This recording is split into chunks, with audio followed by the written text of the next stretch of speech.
കുബേരസ്വാമി ആരാണ് എന്നുള്ളതാണ്. കുബേരസ്വാമി എന്ന് പറഞ്ഞാൽ ധനധാന്യ സമ്പത്തിൻ്റെ അധിപനാണ്.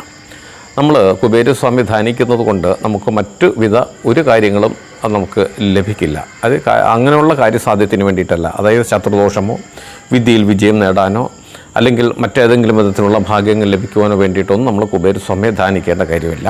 അത് കിട്ടില്ല. അദ്ദേഹത്തിന് ധനകാര്യം മാത്രമാണ് അദ്ദേഹത്തിൻ്റെ ഡിപ്പാർട്ട്മെൻറ്റ്. അതായത് ധനം കൈകാര്യം ചെയ്യുന്ന ഒരു ബാങ്കറാണ് അദ്ദേഹം.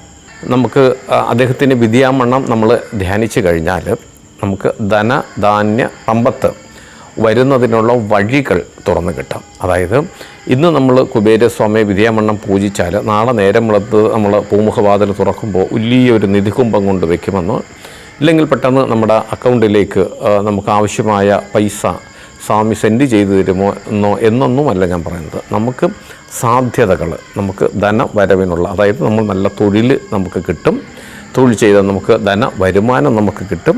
അങ്ങനെ നമ്മൾ അധ്വാനിക്കാൻ മനസ്സുള്ളവർക്ക്, അധ്വാനിക്കാൻ തയ്യാറാകുന്നവർക്ക് നല്ല തൊഴിലും വരുമാനവും, ആ വരുന്ന വരുമാനം നമുക്ക് ഉപകാരപ്രദമാകുന്ന വിധത്തിൽ അത് നമുക്ക് ഉപയോഗിക്കാൻ സാധിക്കുകയും ചെയ്യും. അതിനുള്ള ഭാഗ്യം തീർച്ചയായിട്ടും സ്വാമിയുടെ ഭാഗത്തുനിന്നും നമുക്കുണ്ടാകും.